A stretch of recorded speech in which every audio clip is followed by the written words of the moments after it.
going to spend his valuable time and address our student so that they are all benefited in the long run of their life, and it will help them to prosper with their academics and with their entrepreneurship and all. I welcome and I thank Dr. D.V. Chandrasekhar sir, who is the principal, who has made all these programs go efficiently and very well. And I welcome and thank all these coordinators, Dr. Shaila ma'am, Dr. Professor Leelavati ma'am, Professor Chandrama ma'am, Dr. Netravati ma'am, all of them who are making this a grand success. And I welcome all these students who are taking part, and they should be benefited to the fullest. Thank you, sir. I welcome everybody once again. Thank you. Thank you. Thank you, ma'am. Thank you, ma'am. Principal of Vivekananda Institute of Technology, Dr. D.V. Chandrasekhar, sir, to address the gathering. Over to you, sir. Good morning, one and all present here. Good morning, Sadasri sir, Associate sir. Good morning. I hope you are good. And Good morning, sir. Good morning.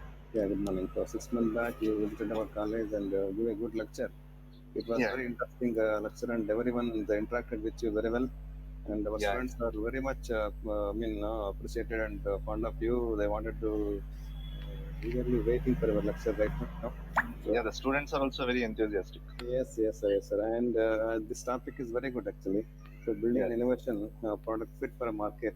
The present pandemic situation, I think it is very good topic.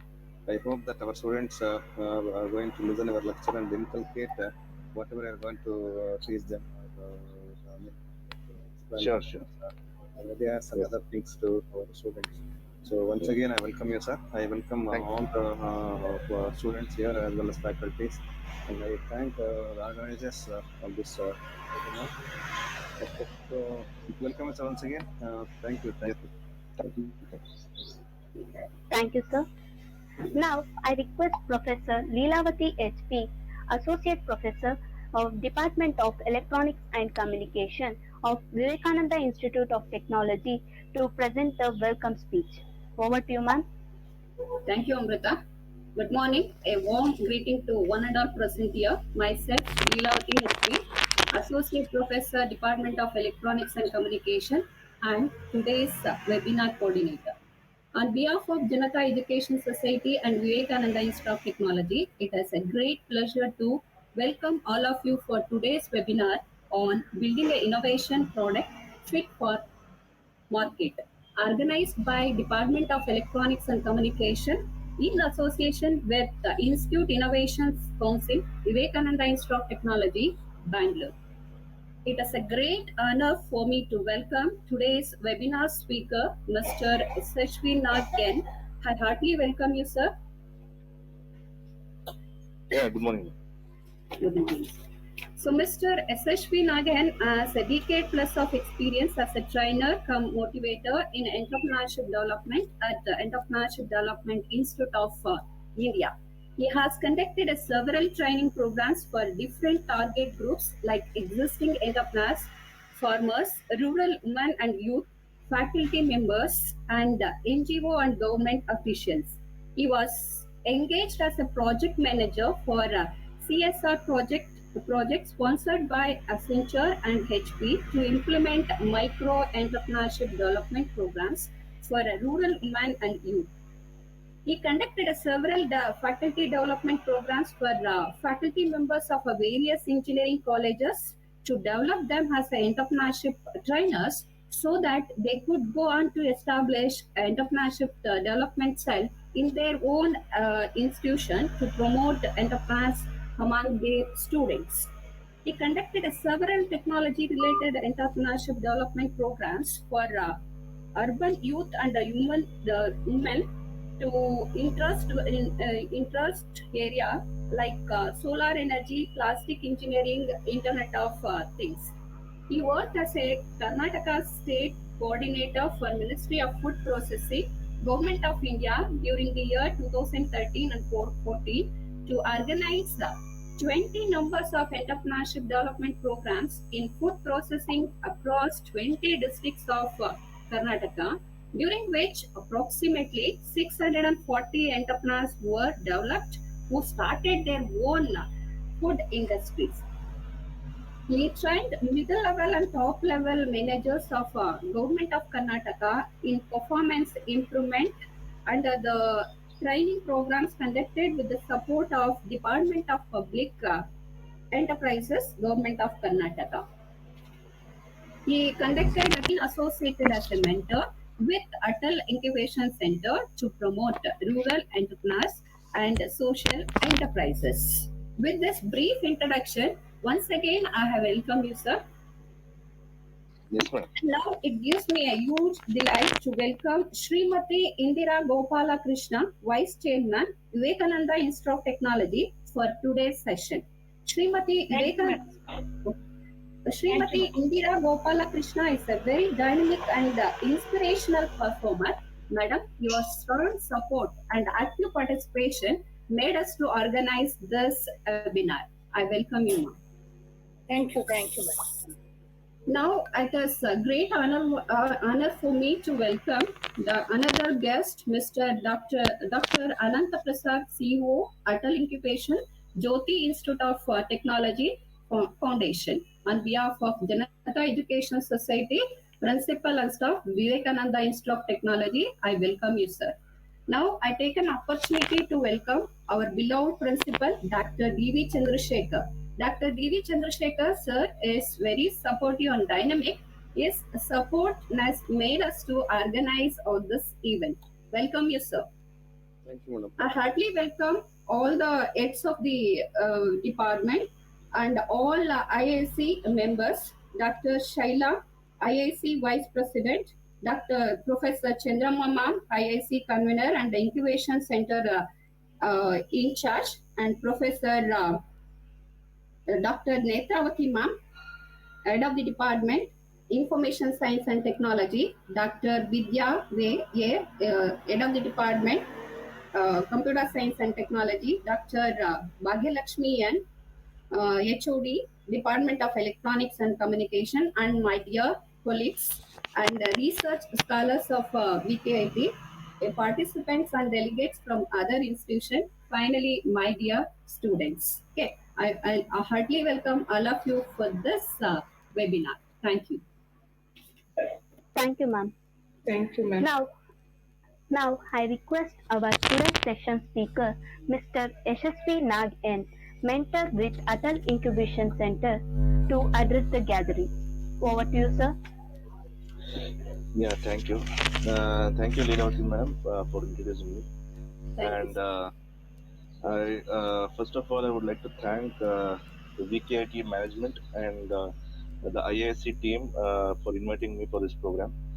And I congratulate for your efforts. And last time when I had been there, I saw that there was a lot of enthusiasm, and even the students were participating very actively. And there's a lot of potential to be. There's a lot of potential. A lot of things can be done, and even I have discussed several things with Dr. Anant Prasad as well of Atal Incubation Center of Jyoti College. So we discussed a lot of things which we could do at your college. Hopefully, we'll be able to do. So we'll start the session now. Yes, sir. Yes, sir. Yeah. So the topic given to me for today's session is building an innovation and product fit for the market.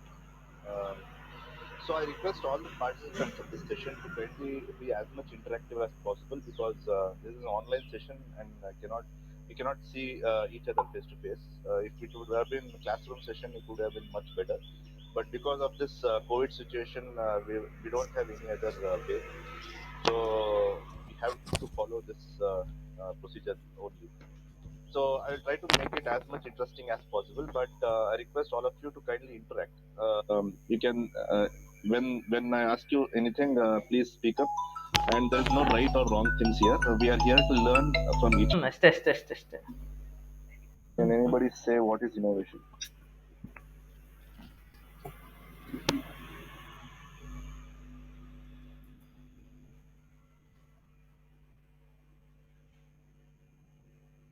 Create jobs. Making something unique. Okay, what else? Creating new ideas. Creating new ideas. Okay. Okay, what else?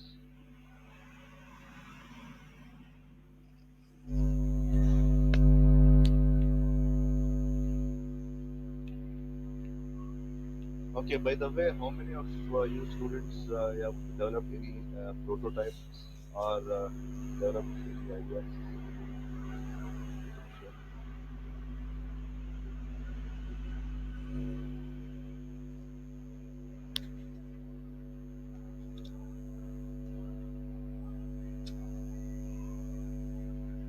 Any students you have developed any prototypes of your ideas? This Raman effect is basically it's a research.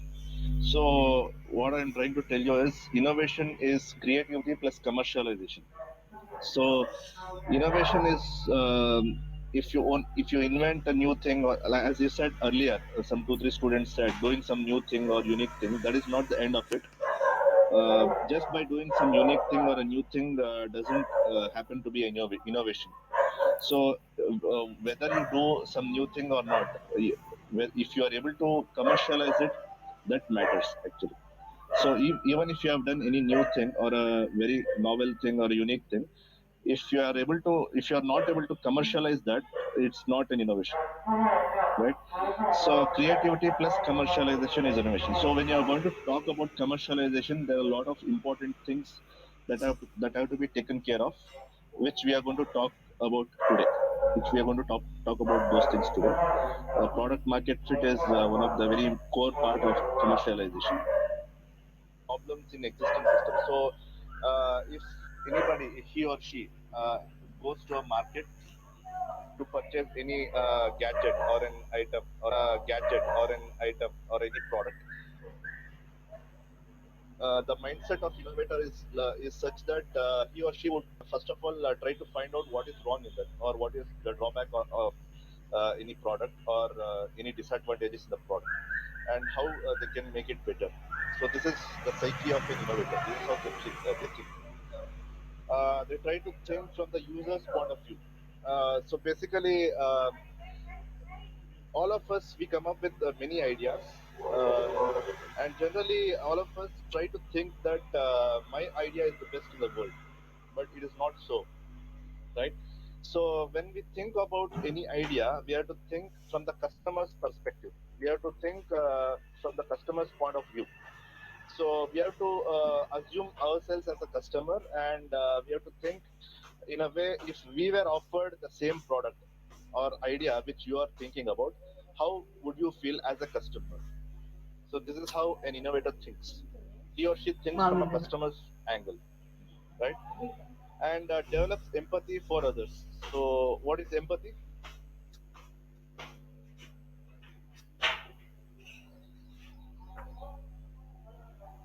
What is empathy? Any difference between sympathy and empathy?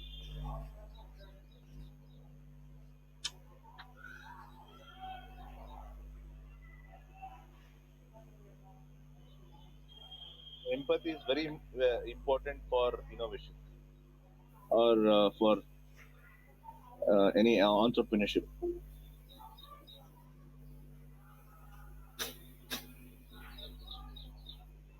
So, as I said, there is a major difference between sympathy and empathy. Sympathy is showing compassion to others, whereas empathy is understanding others' problems.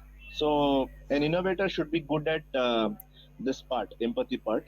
So, if you don't develop this empathy, it is difficult to innovate or come up with new ideas, right? So this is the psyche of an innovator, the mindset of an innovator. So basically, this is how he or she thinks broadly, right? So let us look at some of popular innovations that failed in the market. Recent innovations that failed in the market. So the first one which I would like to show you is this Apple, the predecessor of your Apple iPhone. And before iPhone, they had introduced, I think it was iPod or iPod, I think. It was MP3 player basically. So this was before that, precursor of iPod. So it failed in the market. It was a big disaster for the Apple company. So why it failed in the market? Because of technical issues. The customer didn't like the technicalities of the product, and it could store only 100 songs, which the customer didn't accept. The customers wanted more number of songs to be stored here, and it could not have an access to internet. So that was also a problem, right? This is another product introduced by Google Glass. So this product, this product was a major disaster for the company. They had invested a lot of money in this, and they had come up with the beta version of the product. They had introduced it in the market as well, and the customers didn't like it, so they had to take it back. So the main reason why it failed in the market was the privacy issue. The Google Glass, basically it had camera in the glass, using which anybody could record or take pictures, right? So it was having a very big issue of privacy infringement. So that is why it didn't work out in the market. The customers rejected this product, right? This is another sunglass with MP3 player. This also didn't click in the market because of high pricing. The pricing that they had offered was it was nearly $500 in 2005, and the cost benefit analysis. If anybody does a cost benefit analysis, the customer didn't want to spend those many dollars just for an MP3 player in a glass goggle. So it was very expensive. The customer felt it was expensive, right? And this is your Tata Nano. Why did it fail in the market? Anybody? Why did this product fail in the market when it was introduced?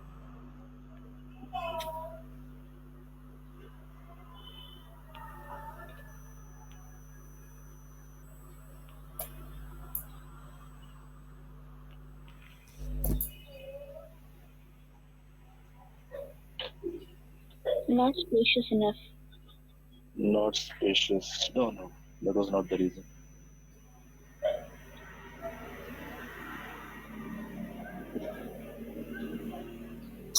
So because it's Provide comfort. Discomfort. Okay. Somebody else was saying something. it looks like an auto. Looks like an auto. Okay. Okay. No, that was also not the reason. Sir, there is no speed pickup. Speed pickup. No, sir, that was not the reason. Lightweight body. No.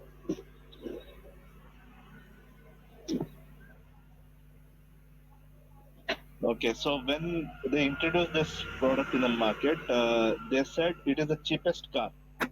Okay, this is how they promoted this car, the cheapest car in India, right? So the customers didn't like this phrase, cheapest car, because any customer would not feel good if the others would say that this guy is having the cheap car, so he's a cheap guy, right? So the kind of product positioning in the market was not proper. The way they positioned this product in the market was not the right way. So the customer didn't like this phrase of the cheapest car, right? So that is why, apart from the other technical issues, like there were some engine problems as well, but this was the main reason why it failed. But later on, they rephrased it and repositioned it. Now they have repositioned it for students. Now, earlier it was the car was having only some 2 or 3 colors, yellow, white, and another maybe I don't remember the color. But it was when it was introduced, it was only 2 colors. But now they have introduced it in a multicolor way, and they are targeting the students, college students. So the company says that the parents, instead of buying a bike, two-wheeler to their kids, they could get them this nano car. So now a lot of students are purchasing this car, nano car. So they have repositioned it in the market. They have redone their marketing strategy, right?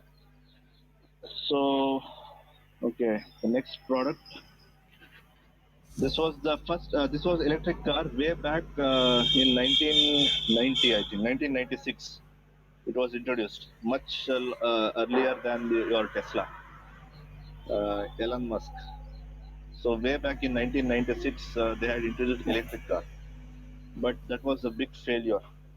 It was introduced by General Motors, right? So it was a failure because the business model was not proper. They were not selling the car basically. They were renting it out, and even the infrastructure for charging was not available at that time. So it was way ahead of its time. There were some technology issues, as well as the business model was not correct. They were not selling the car, but they were renting it out, which was not accepted by the customers. So you could see here that even though the company was very big, there are a lot of big names here: Google, Apple, General Motors, Tata. A lot of big companies. Their products, their innovations have also failed in the market. So that is where your commercialization part comes into picture. Whether you're creative, whether you have done something unique, whether you have come up with a very novel idea, that doesn't matter. It only matters if you are able to successfully commercialize your product, right? So, okay. Okay, so when I say Flipkart and Amazon, what is your opinion? What do you feel about those two companies? Flipkart, Amazon.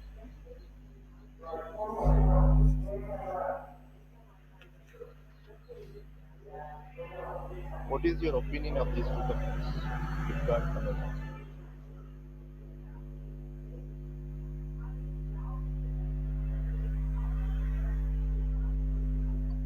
E-commerce company. Yeah, I didn't ask you what kind of company they are. I'm asking you what is your opinion about these two companies?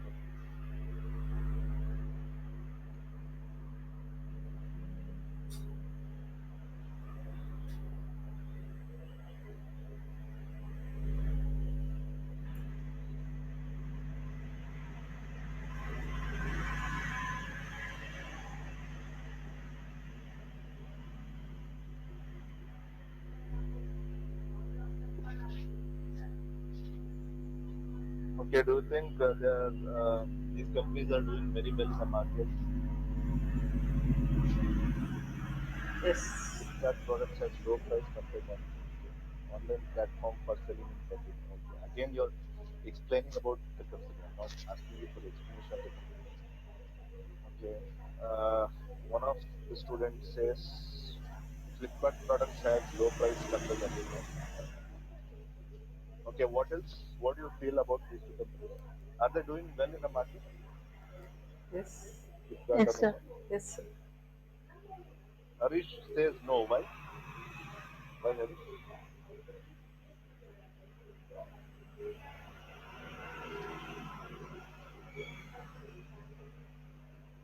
Online platform for okay. Yeah, Harish is saying no for the question which I asked you. Harish says both of these companies, Flipkart and Amazon, are not doing well in the market. Why?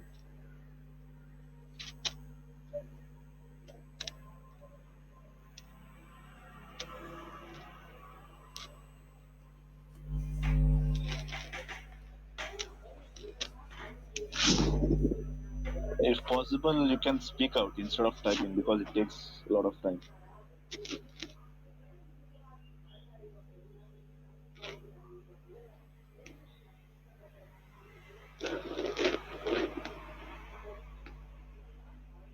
Okay, so some two or three of you said those two companies are doing well in the market. They're doing very well, right? So this is the fact you can see here. Uh, in financial year 2016, the revenue of Flipkart was 1,951 crore, while the losses were.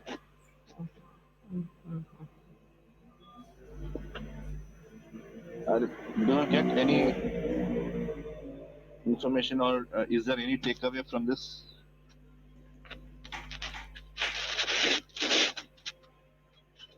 Flipkart was cash burns to capitalizing market share. Okay.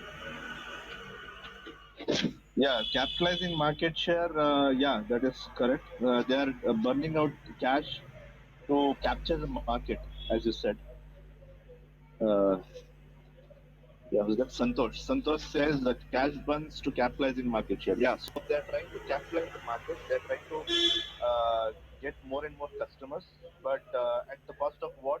The cost of 5,685 crore rupees, right? For Flipkart, it is 1,625 crore rupees, right? So when I go to I've been to a lot of colleges. When I ask the students, what do you understand by startup or innovation? Many of them, do you have an innovative idea? If I ask them, many of them they come up with ideas related to e-commerce or apps. So kindly look into this fact or information before you go on to build any e-commerce platform or e-commerce based idea. Please look at these figures. Sumant is saying Amazon is a worldwide online shopping platform. There's maximum. Yeah. What you said is correct. Maximum number of users is right, but look at the losses that they are making. Sumant, please look at the losses. 5,685 crore rupees is not a small money, right? So, as a new entrepreneur, you cannot take this much of risk to start an e-commerce platform. You cannot spend that much of money. Only Amazon and Flipkart can spend it. You will not have that much of money power or other dash power to sustain in the market, because both combined they are making a loss of I think nearly 7,000 crores. It's equal to $1 billion, right? So if you are thinking about starting anything related to e-commerce or app business, please check at this information. Okay. So I wanted to drive this information to you through this example. So having a revenue model is very important, and the revenue model is should be such a way that you should be able to make profits. You should not continuously keep on making losses. See, our Flipkart was launched when it was launched in early 2000, like maybe in 2006, I think. And then when did Amazon come to India? Maybe 10 years back. So they are continuously making losses since last 10-15 years, right? So as a new entrepreneur, as a startup, it is not advisable for you to make losses for next 20 years, right? That is not correct. So the first important takeaway from this example is to have a revenue model, and the revenue model should be such that you should be able to make profits. Because unless and otherwise you are able to make profit, you cannot sustain yourself in the market. So just having an innovative idea is not sufficient.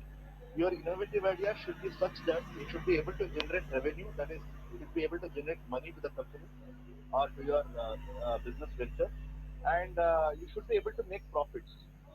1 year or 2 year is fine, but not more than 3 years.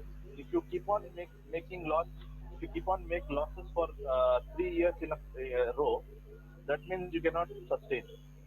It's called 1,000 day rule. So in management, if you are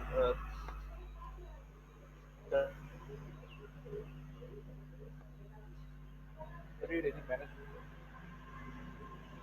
management subjects, so continuously for 1,000 days, if your company undergoes losses, then you better understand that your company will shut down very soon. The company will not run. Okay. But in case of Flipkart and Amazon, it is a different story. It is because of the investments that are being made by the different shareholders and the investors. They're doing it, but it doesn't happen with all businesses. Okay.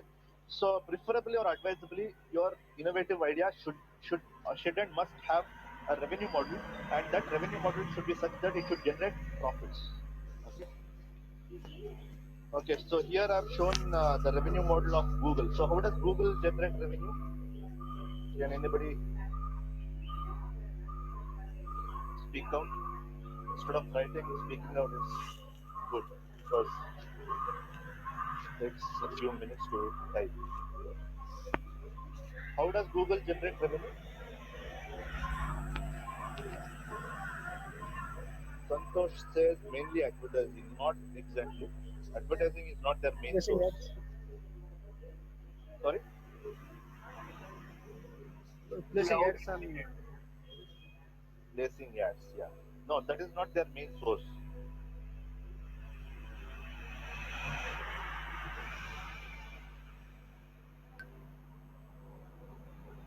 Placing ads is not their primary source of revenue.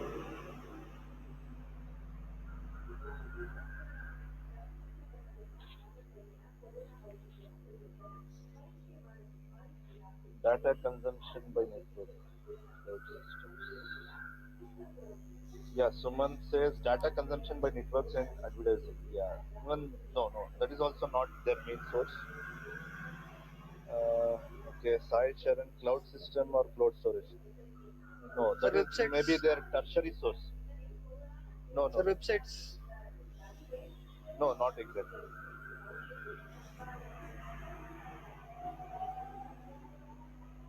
Cloud system or cloud storage is their secondary or tertiary source, not their primary source.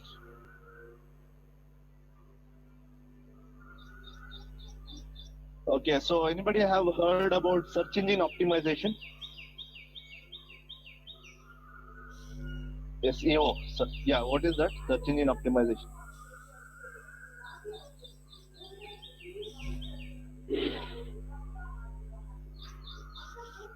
Yeah, Sai Sharon, what is search engine optimization?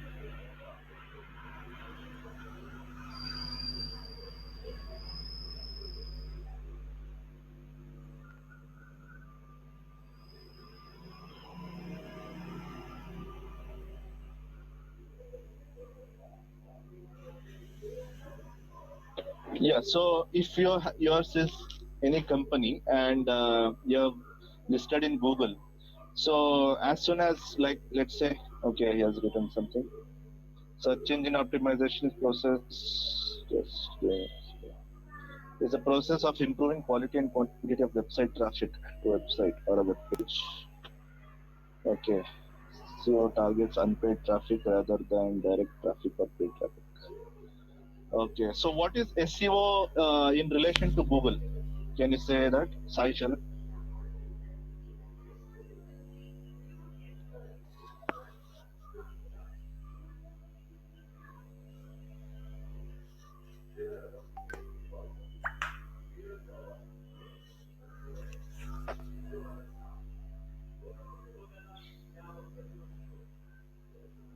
Okay. Digital marketing. Can help your site show up more often in Google. Yeah, almost relevant. So what you have written is almost relevant here. Sai Sharan, what he has written here is almost correct. So the major source of income for Google or major source of revenue for Google is through this one, search engine optimization. So what they do is, if you are, let's take an example of an education institution. If yours is an educational institution, let's take an example of VKID itself, Vivekananda Institute of Technology. So if anybody types engineering college in Bangalore, so if VKIT name should come on top of the list in the Google search box, then the VKIT has to participate in bidding process. The Google it conducts bidding process every day. Okay, it has a procedure for that. So your college can bid for the system, and the highest bidder will come on top of the list. So if VKIT is the highest bidder, the VKIT name will come on top of the list. Then everybody types engineering colleges in Bangalore or engineering colleges near Chengeri or engineering colleges near Rajarajeshwari Nagar. If anybody types that way, if your college has to come on top of that, they have to pay Google some money through the bidding process. So that is their primary source of income. And other sources are, as you said, advertising, cloud storage, all those things are there. But this is the primary source of their revenue. So what I'm trying to tell you is, if you're having any idea, you should be clear how you are able to generate revenue. What is your source of revenue? How will you make money? And your revenue model should be such that you should be able to make profits. It should not be like Flipkart or Amazon. It should not be like your expenses is more than your income, right? That you have to understand very well. Okay, so in this slide, I've shown you a picture here. It's not coming here. Anyway.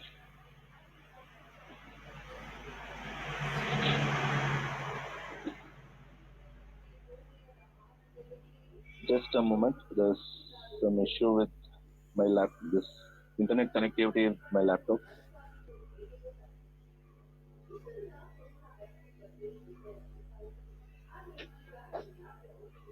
You're able to hear me, Yes, sir. guys? Yes, sir. Yes, sir. Yeah. Just give me a moment.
Okay, so here you're seeing a picture here. What can you infer from this picture? Can anybody comment on this? What is happening here?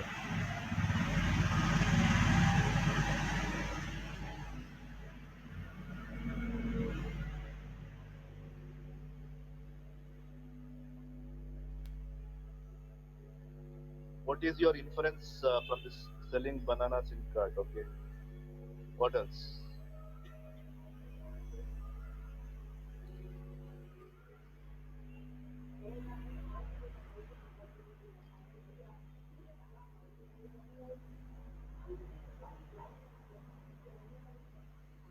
This is a very common thing that you might have observed very frequently in any bus stand or a railway station. A lot of people they sell bananas, right? So what could you infer from this? Just for people to buy. Okay. No, there are a lot of people here. This photo.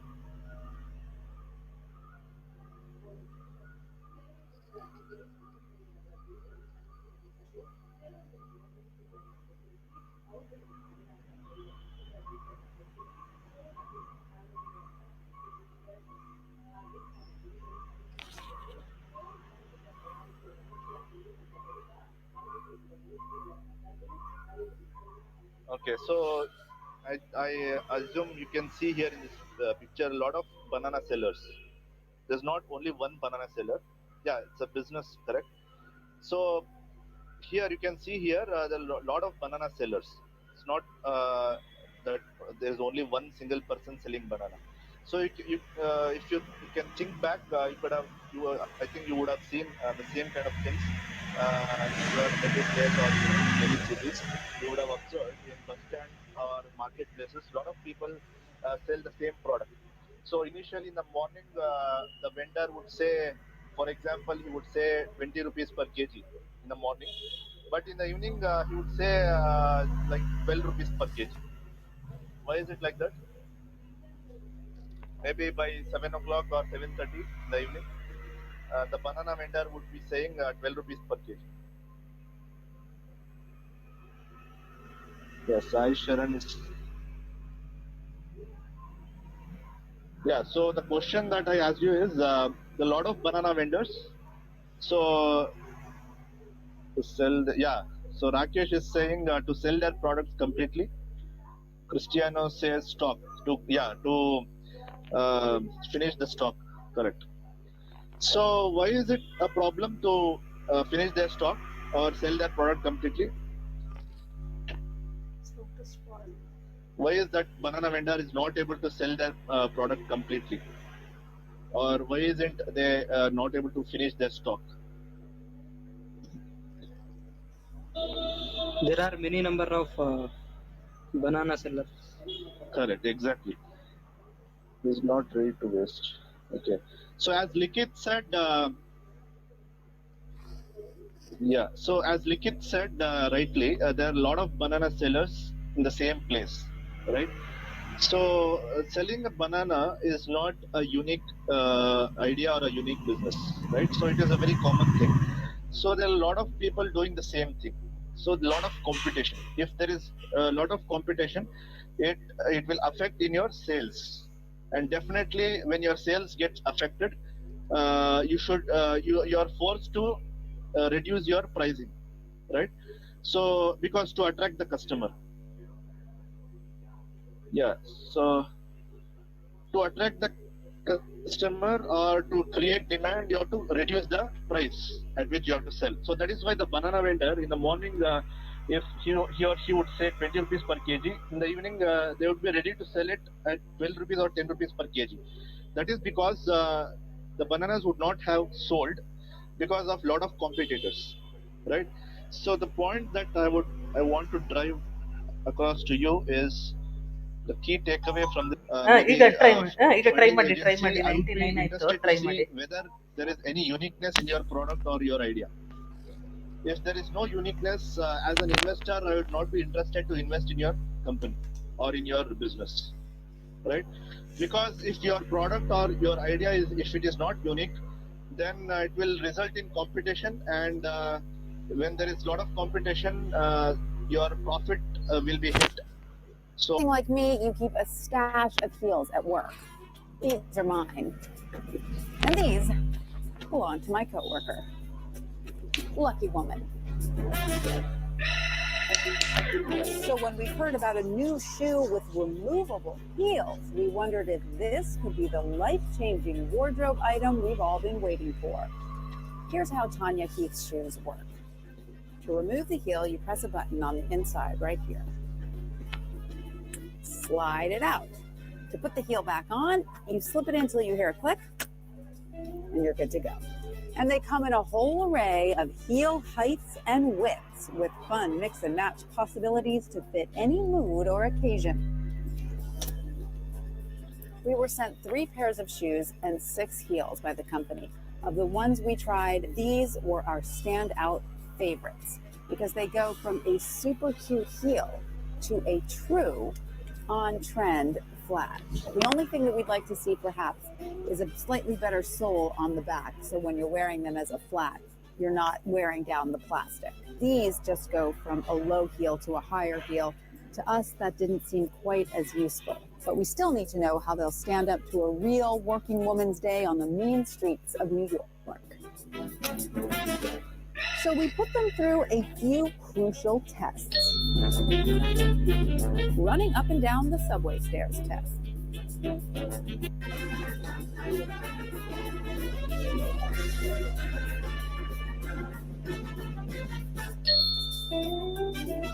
The walking test. Uh-oh, more or less to be expected. The hailing a taxi test. So what did you observe here in this video?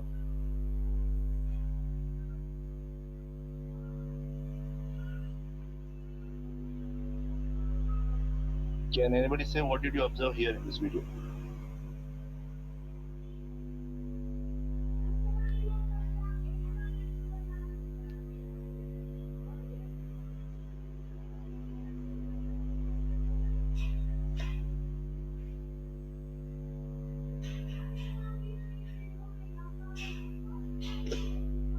Changing heels, yeah. So it was the shoes or a slipper wherein you can add or remove heels, right? So as the customer, if you, yeah, according to customer's requirement, okay, Manisha is saying according to customer's requirement, we should produce a product. Yeah, innovative. Yeah, correct. So in this product, you could see here the brand name is Tanya Heath. Like they made auto lacing. Okay, auto lacing. Like they made auto lacing. Okay. Yeah, the auto lacing one didn't work out. It was not successful for them. This Tanya Heath is a very successful brand in the Europe. I think it's not yet here in India. And the product feature you could see in the video, it is changeable heels. Whenever you want, you can make it high heels, or whenever you want, you can make it flat. So as a customer, it is very good for a customer because it is a two-in-one product, and with the customer can save a lot of money, right? It's not a rocket science or some high technology product. It is a very simple product, but with smart changes, smart innovation, right? So this is where I'm trying to tell you that whatever you want to do, try to do it in a unique way, or try to incorporate something different. So compared to this banana example, here there are a lot of shoe manufacturers or slipper sellers. So this particular brand came up with this product, which was changeable heels, and it was very successful. They're making very good. They're doing very well financially, right? So the point that I wanted to drive across to you is try to be different whatever you want to do. So innovation is very synonymous to uniqueness. Or if you are talking about an innovative idea, it should definitely have uniqueness, and there should be definitely a differentiating factor there. So compared to other products existing in the market, there should be something different in your idea or a product. Only then you can say that your idea or a product is an innovative one. Otherwise, it's just a common product which is there among other products. So if the banana example kind of thing should not happen to your idea or a product, you should incorporate different things or unique things in your idea or a product, right? So okay,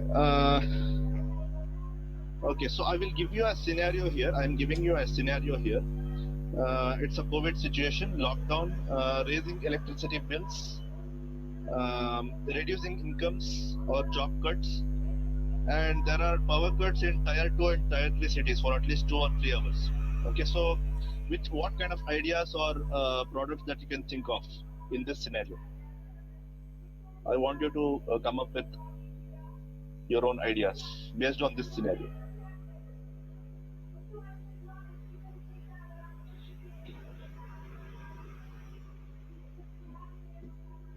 The possibility of the idea being good or bad, don't think about it.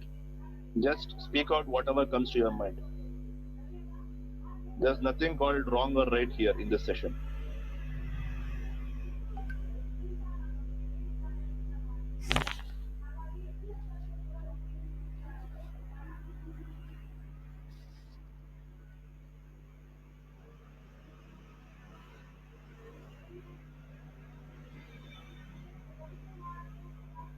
What kind of ideas you can think of in this particular scenario which I have written here?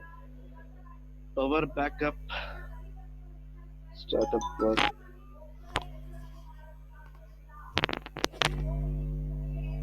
I hope you were able to understand my question.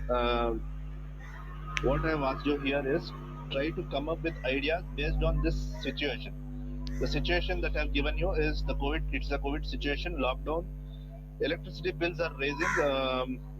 It has risen by 4 to 5 times since last 3 years. So the electricity bills are going up and up, whereas the income is coming down because of the lockdown and job cuts. And especially in tier 2 and tier 3 cities, the average power cut per day is around 2 hours. So can you come up with any ideas or any product based on this particular scenario which I have given here. What kind of products that you can make based on this scenario, or what kind of ideas, innovative ideas that you can think of based on the scenario that I have mentioned here. Solar is very common these days, so generating energy. Okay. Yeah, so Mansi is saying solar is very common, so generating electricity using wind source and storing it. Okay, very good, Mansi. Any other ideas? Freelancer, you can do any kind of jobs available in the market that is work from home. Okay. Thousands doesn't have power, give them power. Okay. Okay, so Saishan, you're talking about doing a freelancer kind of a job. Okay, fine.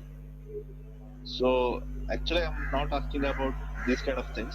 I'm asking you about what kind of products or ideas that you can make, or what kind of innovative ideas that you can come up with this situation. So Mansi has given one example, using wind energy. So any similar kind of things you can think of? Any other things? Sir, fruits and vegetable deliveries from home to home. See, fruits and I'm not talking about fruits and vegetables or grocery. Stick to this situation only. The electricity bills are rising. There are power cuts in tier 2 cities. This is the situation. In this given situation, what ideas you can come up which is related to this situation? Related to power cut and related to rising electricity bills. Mansi has given one such idea which is related to this situation. Any other ideas? Producing electronic goods which will consume less amount of electricity. Okay. So Manisha is talking about producing electronic goods which consume less amount of electricity. So when you're talking about job cuts or reducing income, the customers would not be interested in purchasing new things or buying new products, right?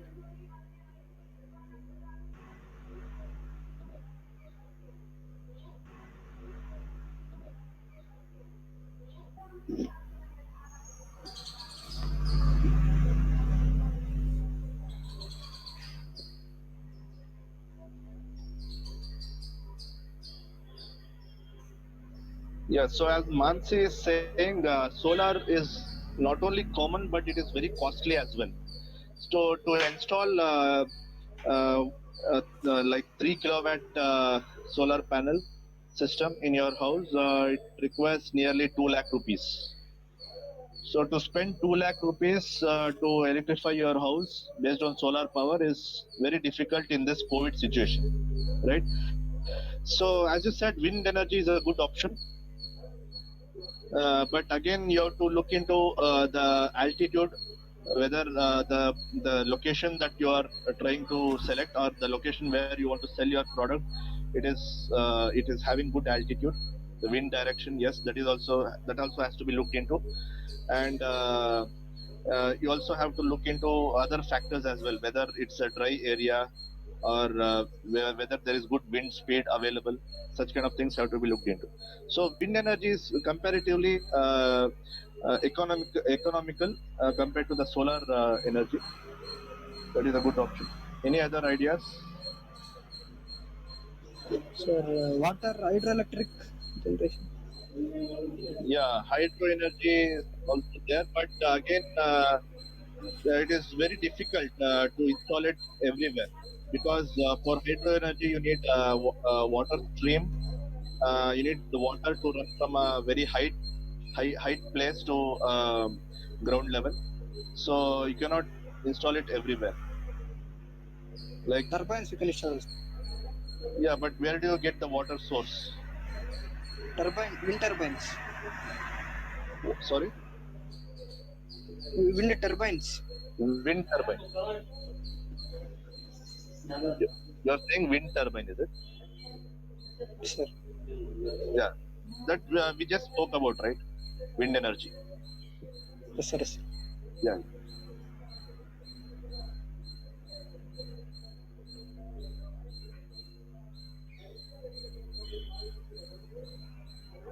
Yeah, one of the recently I was discussing with a few some of my friends. One of them was suggesting it is very good time to introduce a product like you would have heard about it or you would have seen it. I don't know.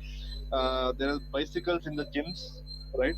So with these bicycles, if you can generate electricity, it is very good in this kind of situation because already people are there at home and there are a lot of people with obesity problems, some ladies with PCOD problems as well.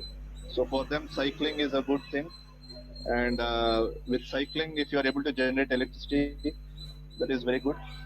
Uh, Sai Sharan is writing methane gas. Yeah, that is also good. That is also a good idea. Methane gas based on bio waste or food waste. Yeah, that is also a good idea.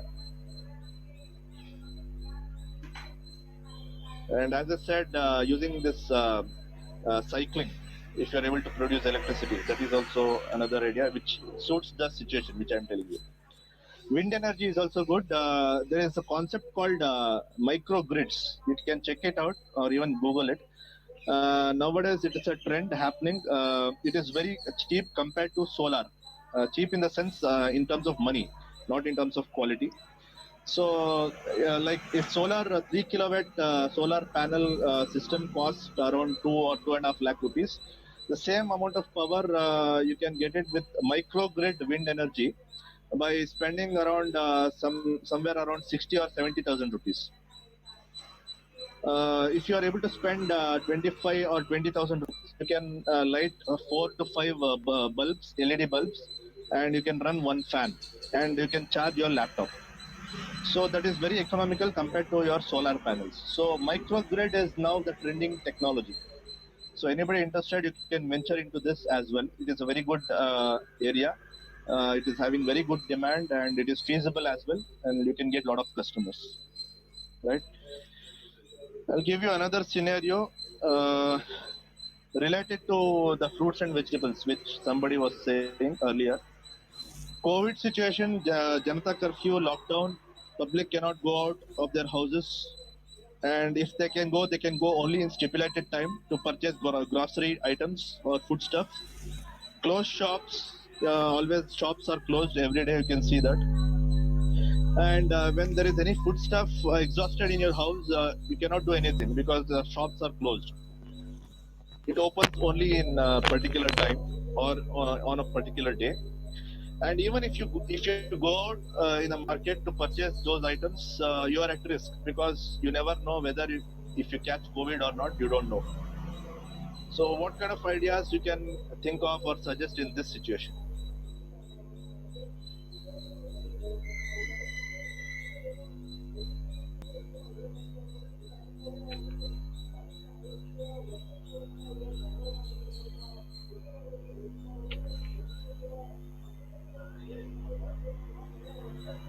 Rooftop gardening, yeah, very good.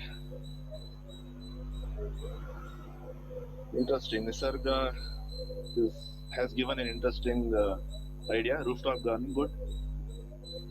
Anything else?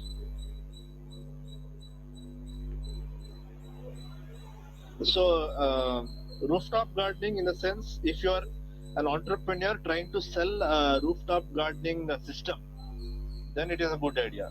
If you are saying you will only do rooftop gardening on top of your house, I am not interested in that.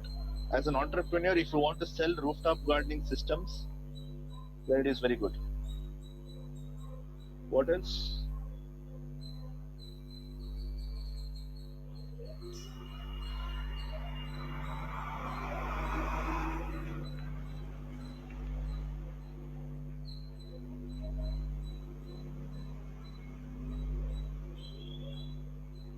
What else you can think of in this particular scenario?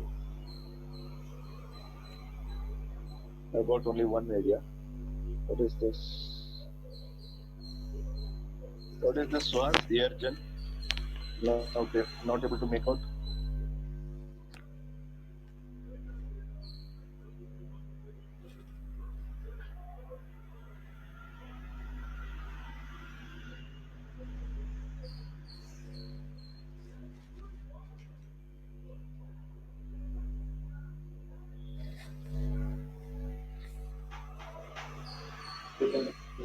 Sir, if government can give permission to sell the fruits and food items to home, we can, sir.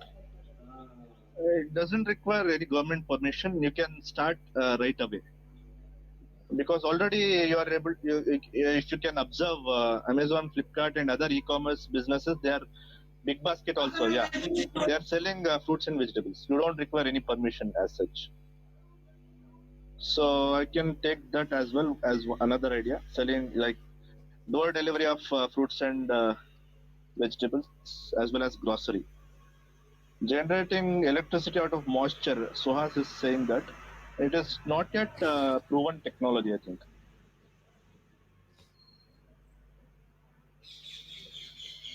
Yeah, Big Basket is there. Yeah, correct. As you said, medical items. Yes.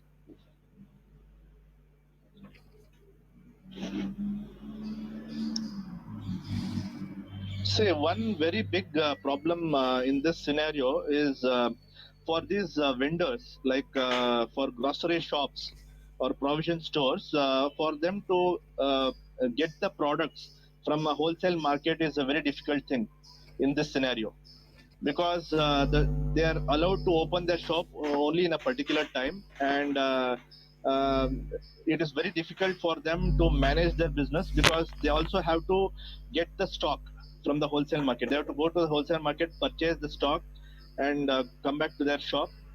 So it is becoming difficult for them. Have you thought about that problem? Anybody?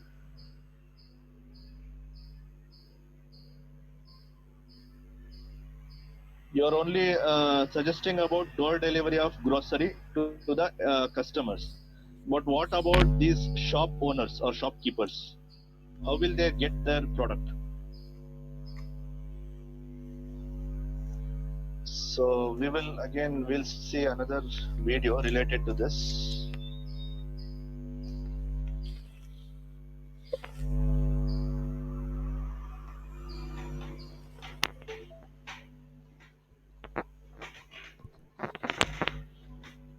Just a moment.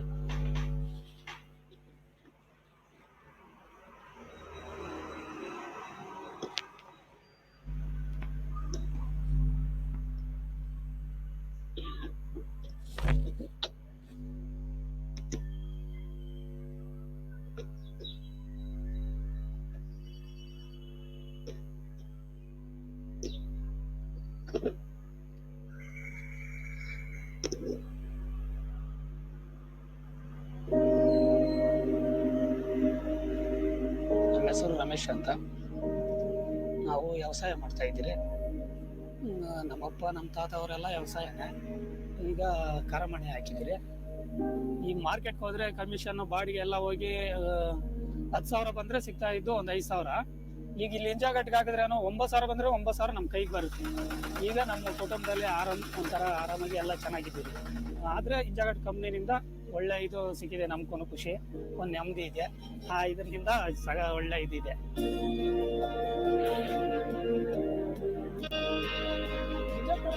Building the world's fastest reliable supply chain for vegetables and fruits. From the time of harvest, our produce reaches the stores in less than 12 hours in a least cost possible. We are able to achieve this with the help of technology and data, which enables our people and processes. Ninja Cart supply chain process starts with weekly forecasting, where the sales team publishes the customer growth plan for the week. Analytics combines growth plan with historic demand data and market conditions to prepare the weekly sales and procurement forecast at SKU level. Forecasting is a very crucial step for us, as it helps us in our purchase planning to reduce wastage, and it also helps us in planning our supply chain much more efficiently. Now, once the forecast is done, the procurement team goes on to give weekly intent to the farmers based on the existing farmer harvest calendar. 2 days before the actual delivery date, based on the existing market conditions such as availability fluctuations, the procurement forecast gets revised once again. Once it's revised, the procurement team again goes on to redistribute the intent to the farmers or reconfirm it once again. The next step is setting prices. Product prices are collected from various markets a day before the delivery date. This price information is then used to set the purchase and sale price simultaneously to avoid price risk. Based on the intent, farmer will rates as per Ninja Cart Bengaluru standards close are ಆಗಿದೆ. traced to the nearby collection. Pay Once the ಮಾಡೋದು delivery is arrives at ಆಗ್ತಾ ಇಲ್ಲ, late ಆದ್ರೆ ಪರವಾಗಿಲ್ವಾ ಅಂದೆ. ಪರವಾಗಿಲ್ಲ madam, ಕಟ್ಟಿ ಅಂತ in ಹೇಳಿ. front of the farmer to ensure transparency. The ಹೌದು, farmer ಕ್ಲೋಸ್ gets the ಆಗಿದೆ receipt ಅಂತ. immediately and the money is transferred to his bank account in ಬೇರೆ ಕಡೆ 24 ಎಲ್ಲಾದ್ರೂ hours. ಇಟ್ಕೊಂಡು ಹೋಗ್ಬೇಕು Items are ಕಟ್ಲಿಕ್ಕೆ. batched and loaded in the truck, enabled with real-time tracking. Items from multiple collection band centers ಏನಾದ್ರು arrive ಇದೆಯಾ at Bangalore fulfillment one ಅಂತ centers ನೋಡ್ಬೇಕು. and are moved into inventory. Items are batched distribution center-wise as per the customer demand and using Ninja cards in Jindal ಹತ್ರ ಇದೆ ಒಂದು Bangalore. This ensures Jindal huge volumes are ಅಲ್ಲಿ ಇದೆ processed Bangalore without ಅಂದ್ಬಿಟ್ಟು delay. Close ಮಾಡಿದ್ದಾರೆ, ಏನೋ ಗೊತ್ತಿಲ್ಲ. One represented by the product, preset packaging. This minimizes the need for communication and dependency among teams. This helps us move items from receiving to dispatch in less than 15 minutes. Trucks leave from various collection centers and fulfillment centers and then arrive at distribution centers. Items are picked and packed as per customer orders. ಚೆನ್ನಾಗಿದೆ, ಚೆನ್ನಾಗಿ ಕೊಡ್ತಿದ್ದಾರೆ. Many trucks arrive at distribution centers early morning, and items are loaded route-wise into the vehicle. Mobile phones are issued to drivers to manage the deliveries. The drivers drop the items at the shop and proceeds to deliver at all shops in the route. On the way back, he collects empty crates and cash from the customers and deposits the same in the distribution center. 1.5 year ಇಂದ ninja cart ಅಲ್ಲೇ purchase ಮಾಡ್ತಾ ಇದೀವಿ. Time to time delivery ಬಂದ್ಬಿಡುತ್ತೆ ಬೆಳಿಗ್ಗೆ. ಕ್ವಾಲಿಟಿನೂ ಚೆನ್ನಾಗಿರುತ್ತೆ. ನಮಗೆ ಮಾರ್ಕೆಟ್ಗೆ ಹೋಗೋ ತಪ್ಪಿದೆ ಬೆಳಿಗ್ಗೆ ಬೇಗ ಎದ್ದು. ಪ್ರೈಸಸ್ ಪರವಾಗಿಲ್ಲ, ಮಾರ್ಕೆಟ್ಗಿಂತ ಕಮ್ಮಿನೇ ಇದೆ. ಶಾರ್ಟೇಜ್ ಐಟಮ್ಸ್ ಇದ್ರೆ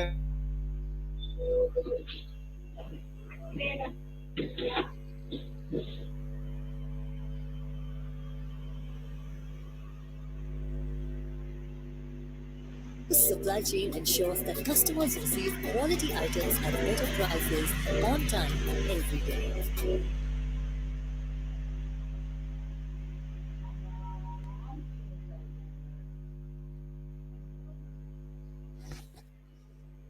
ಅವರಿಗೆ ಇದ್ದಿದ್ದು ಒಳ್ಳೆದಾಯ್ತು, ಓಡಾಡೋರಿಗೆ. ಏನಾಯ್ತು? Okay, so what did you understand with this video? From this video? Sir, we can create our own digital platforms and marketing, and we can buy the food and vegetable from farmers and directly deliver it. Yeah, delivered to whom? Homes and shops. Yeah, so they're actually not, they're delivering it to shops, not the home. So Sir, we as can I said deliver at earlier, home. yeah, to homes also can be delivered, but delivering to homes, it is very direct selling. Yeah, direct selling is good commission. So delivering from farmers to homes, it is a cumbersome process. It's a long process. So they have cut it short to the shopkeepers. So as I said just now, especially in this lockdown scenario, for these shops to go to the wholesale market and purchase the products or items it is getting very difficult for them. So these kind of companies or startups like Ninja Card, they are doing very well now because of, especially in this situation, lockdown situation, right? So some 2 or 3 ideas that we could get in this scenario was one was interesting thing, rooftop garden and direct selling to houses of grocery items or supplying items to the shopkeepers, right? So okay. Yeah, so what were the key takeaways from this discussion that we just had? The key takeaways are you should be smart enough to identify the right kind of issues. Yeah, some Cristiano says there may be contract farming in a yeah, contract farming is already there. It's existing already. Yeah, so key takeaways from this discussion that we had just now. So you should be smart enough in identifying the right kind of issues or problems related to your customers. So identify, first of all, you should identify who is your customer, to whom you're trying to sell your product or your idea, right? And what is, you should list down, you should be able to list down what all problems that they are facing, and which problems, which particular problem to target. All problems you cannot solve it, and solving all problems also doesn't make any sense because solving all problems may not click. You should select the one particular issue or a problem which should be such that if you are able to provide solution for that particular problem, the customer would feel very happy. So you should be smart enough in trying to target that particular issue or a problem which is very most pressing issue or a very important issue for the customer. Conceptualize, you should be able to conceptualize solution for those pain points or the most pressing issue for the customer. And whatever the solution that you are trying to offer, it should be cost effective, it should make your customer's life easy or hassle free, and it should add value to your customer experience, right? And whatever the solution that you're trying to offer, it should be feasible in the sense it should be implementable. It should not be like any sci-fi fiction movie. You should be able to implement it in a matter of days or months, right? With your corresponding financial status. So with whatever financial condition that you are in, you should be able to implement whatever you are proposing, right? So that is called as a feasible idea, right? So first of all, the idea, whatever the idea that you say it is innovative, it should be very unique. That means it should be something different from the existing ones. Then the idea should be having a revenue model, which we discussed earlier in relation to the Flipkart and Amazon. And whatever idea that you are proposing, it should be related to a pain point. Pain point is most pressing issue or a most pressing problem of a customer. So first of all, you should identify your customer, right? And your solution should be cost effective. It should make your customer's life easy or hassle free. It should add value to your customer's experience, and the idea should be workable, right? It should be implementable. So these things should be there in your idea. Only then it can be innovative and successful idea. If these factors are not incorporated in your idea, then it will not become a successful innovation, right? So that is why I showed you some very big innovative products of big companies which failed in the market because of they were lacking some of these factors, right? So okay, what's wrong with these ideas? Can anybody say what's wrong in this? Smart sensor based devices for blind people, smart sensor based ATM security systems, smart sensor based devices for safety of ladies. Anything wrong in these ideas, or are they very good ideas, or anything is wrong in these ideas? Yes, Sai Sharan says they are not. What is that? They are not means they are not good ideas, or what?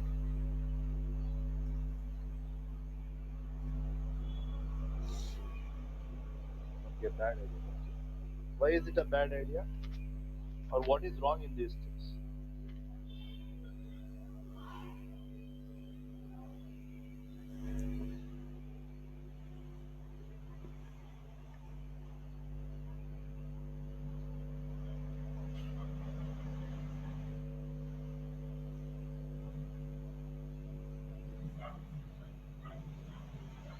Okay, so let's take the first example, smart sensor-based devices for blind people.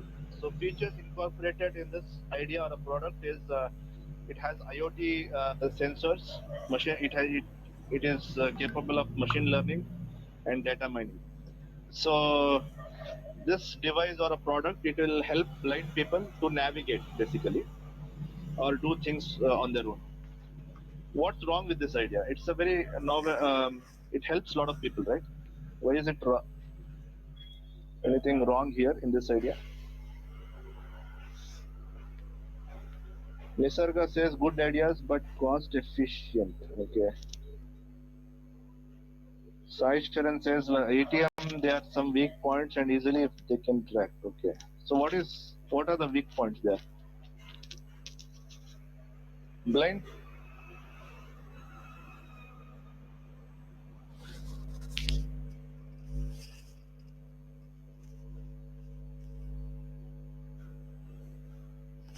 Is on the security system.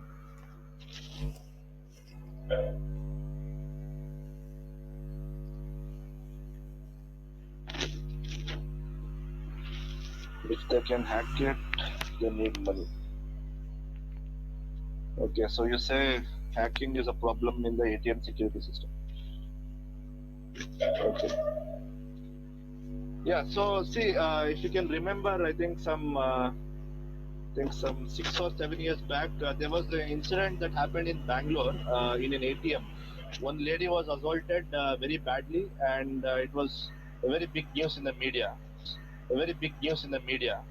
And the police couldn't track that person for a very long time. Maybe they took some 1 year or so to track that culprit.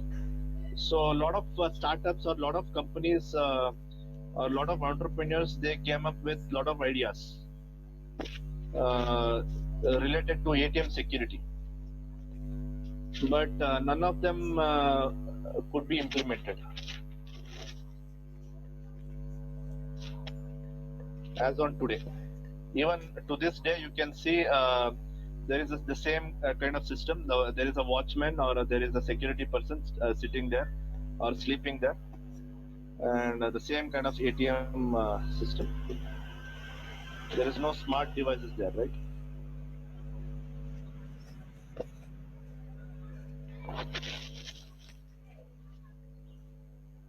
And related to smart sensor devices for blind people, I cannot remember. I cannot see any one popular product in the market related to this. Similarly, related to the third idea as well, there is I cannot remember or recollect any one big company or a popular idea or a popular product in this space. So all three ideas were a failure in the market. All these three ideas are a failure in the market. Can you say why? ATM security, it was not because of any hacking issue. It was something else. All these three ideas failed in the market. None of these three ideas was successful. There's no significant entrepreneur or a company working in this space. Breakthrough to ATMs. Okay. Why did all these three ideas fail in the market?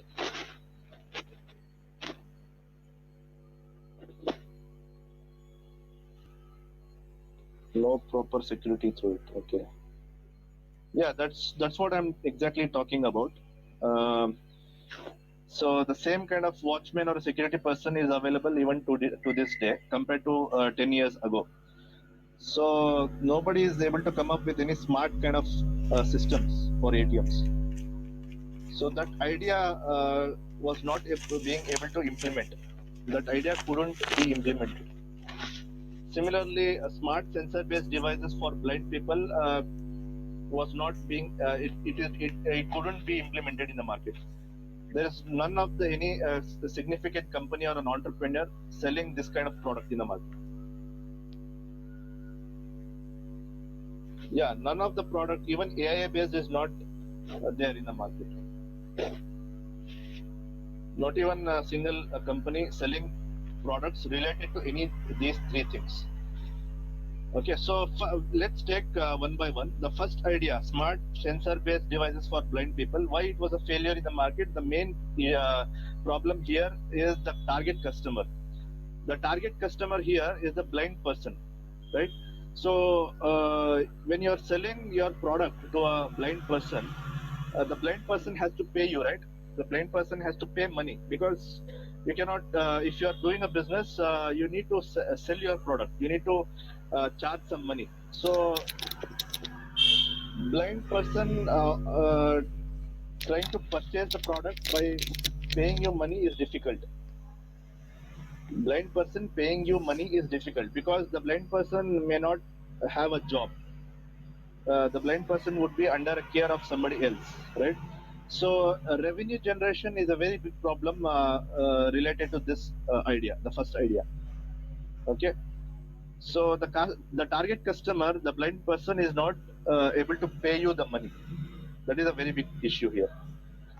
If you are able to do it on a charity basis, then it is good enough. But uh, offering this device to so many blind people on charity is not so easy, right?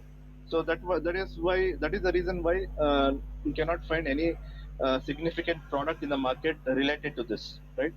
Smart sensor based ATM security systems, why it was a failure in the market? It's because all these banks which are, it is all government owned. Yeah, no budget, exactly.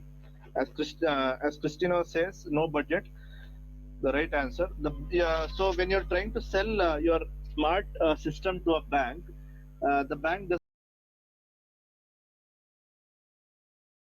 government owned. They're all controlled by the government. So when you're trying to deal with the government, there are a lot of issues there. Bureaucracy issues are there. Bribery issues are there. Things doesn't move fast there. The files doesn't move fast. Payment doesn't happen properly. So a lot of issues are there. So that is why not even a single entrepreneur or a significant company trying to sell smart systems to ATM security systems for any bank. Smart sensor based devices for safety of female, that was a failure in the market because it was not workable. With the technology, you could not ensure safety for any lady because the device, the sensor device could only say where the lady or the female is located, but it could not prevent the crime. The device could not prevent any crime, so that is why it was a failure. So, what is your takeaway based on this discussion? What could you understand from these examples? Yeah, if the device is, yeah, that is also a problem. If the device is lost, again, it's a problem. Yeah, so what did you learn from this example?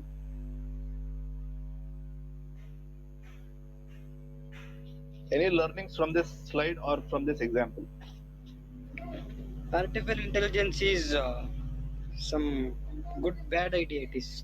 No, I'm not telling that artificial intelligence is a bad idea. I'm trying to tell you that in relation to blind people, it didn't work out in the market because the blind people were not able to pay you the money because they would not be having any job, right?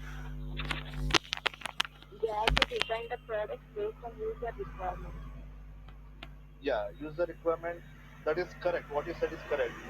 Blind people also have a lot of requirements, but the product was not successful. Yeah, product was not successful. Yes, sir. Yes, sir. Based on the user requirement only, you have different design, sir. Yeah, it's not only about user requirement. You should also think about the user's purchasing power. Whether the user is able to pay you money or not. That is also a very important requirement. What else did you learn? User requirement in the sense of purchasing power. That is correct. That is the right thing. What else could you learn from this example?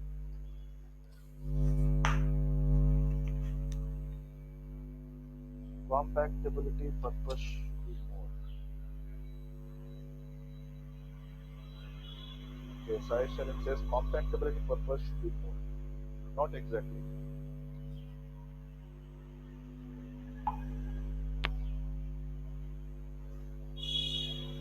See, the three important things that we can learn from this example is that first thing, how much ever innovative your idea may be or how much ever unique your idea may be, please concentrate on your revenue model and profitability and your customers' purchasing power.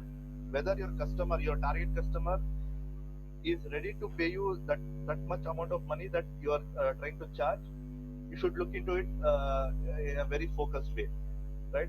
Otherwise, your business will not sustain in the market. And then the second important thing here related to ATM security, please think about with whom you are dealing with, whether you are dealing with government or whether you are dealing with the public.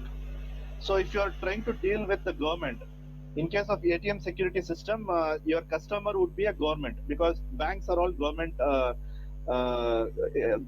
departments. government agencies. So if you are trying to sell your product to any government agency, it's a very big no for a new entrepreneur or a startup, because when you're trying to deal with the government, there are a lot of other things that are involved, like bribery, bureaucracy, all such things are involved. So as a new entrepreneur, it will be very difficult for you to deal with those kind of things, right?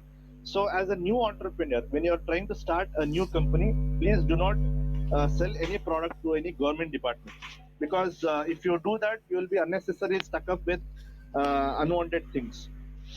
Okay, and then in case of the third, sorry, yeah, in case of the third example, you should also think about the feasibility, that is the workability or implementability. If your product doesn't serve the purpose, then it will be failure in the market. So, like in case of the third example, the third product couldn't ensure prevention of the crime. Who is your customer? What is the problem that the customer is facing, and how you are going to solve that problem. So write the problem statement having these three things: who, what, and how. Right. So sources of idea, sources of idea, or sources of problems, or sources of pain points. From where all you can get an idea, or from where all you can get your pain points, or from where all you can try to conceptualize or come up with problems. One's own experiences. So try to think about your own experiences, what all problems that you have faced. Related to that, list down some 10 or 15 problems and select one or two which is very important for you. So if that particular problem was solved, it would make you very happy. So list down, pinpoint any one or two such kind of problems. Others experiences. So you can list down the problems based on others experiences as well. So for that, you need to talk or communicate with others. Try to communicate with other customer segments. Maybe try to interact with farmers, interact with other people. Maybe those involved in health sector, those involved in other areas which are not related to you, right? So try to interact with as many number of people, which is so in such a way that those people are not related to your segment. They are not students basically. So try to interact with those kind of people to try to gain as much as information as possible. So when you try to gain more and more information, you can again list down problems. Gain more knowledge by reading books or spending more time in libraries. It is a very important thing to note here, which I have mentioned here in this slide. Almost all CEOs or founders of top companies, they have a habit of reading at least 40 new books every year. So, like for example, Bill Gates, he reads at least 50 new books every year. Mark Zuckerberg of Facebook, he reads at least 20 new books every year. So all those people, they have a habit of reading new books every day or every year, right? So almost all of them, they wake up early in the morning before 5 a.m. So this is also a very important habit to become successful. So try to try to gain as much as information as possible by reading new books. So new books means it's not like any entertainment related books or something like that. Try to read any kind of technical any books related to technology or entrepreneurship or innovation, such kind of things. Try to read those kind of books, okay, or any management related books, right? So don't limit yourself to entertainment books or cinema or such kind of things. Try to gain as more and more information, new information as possible by reading books related to any management things or technology related kind of books or journals, right? You can get ideas by observing interesting things around you. It may be anything, a movie or a cartoon or a comic book as well. So like here you can see here, mobile phones was it was inspired from Star Trek. It was a daily serial. It was aired in America and Europe. So Star Trek was the daily serial which inspired mobile phones. Tabs was inspired by a movie, Space Odyssey. Self-driving cars was inspired from iRobot and Total Recall movie, right? Holographic performances, it was inspired by Star Wars movie. Universal Translator, again, it was inspired from Star Trek. Video calls, it was inspired from Back to the Future movie. Bluetooth devices, Star Trek. Smartwatches, Men in Black. Virtual reality, the Matrix, and Total Recall. So you can see here a lot of technologies that we are using today. It was all inspired from some movie or a comic book, right? So whatever you observe, even if you are watching a movie, please try to observe any interesting things there, right? So try to observe whether there is something interesting there which you can use to build an innovative idea. Okay, so what I'm trying to tell you is try to be alert or try to observe. Try to always observe things that is happening around you. Okay, studying our ancient scriptures is also a source of idea. I'll show you how it is a source of idea. Magazines and journals, which I discussed just now, like don't don't read any entertainment related magazines. Read these kind of magazines: India Ink, Forbes, Adweek, Make, Harvard Business Review. These kind of magazines. So when you read these kind of magazines, you will get new ideas, or you can get more information about what is happening or what is trending in the market.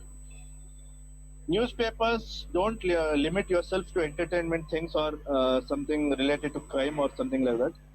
Try to see what is happening in the society, what are the problems that people are facing, and what kind of solutions that you can offer to those kind of problems. Localized patents, that is also a source of idea. Research agencies, intuition and meditation. Meditation also helps a lot because a lot of new technologies were developed based on meditation. Okay, so let's watch an interesting video. Okay, I'll just please please watch this video. I suggest to watch you this. I suggest you to watch this video. It's very interesting. Just give me a moment.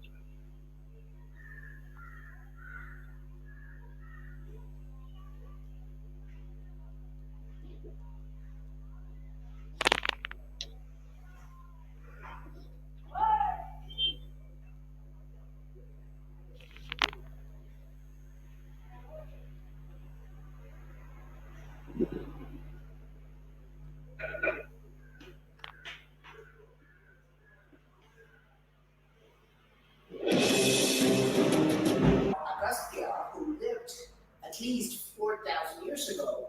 And what I'm making is according to what's being described in the ancient text called Agastya Samhita.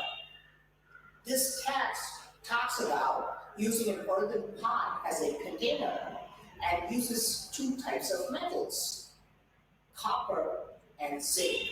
Here I have copper and here I have zinc.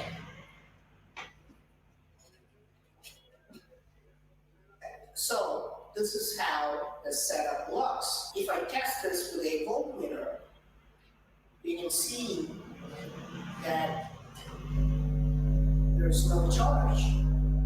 The text mentions that I should add sawdust into the container.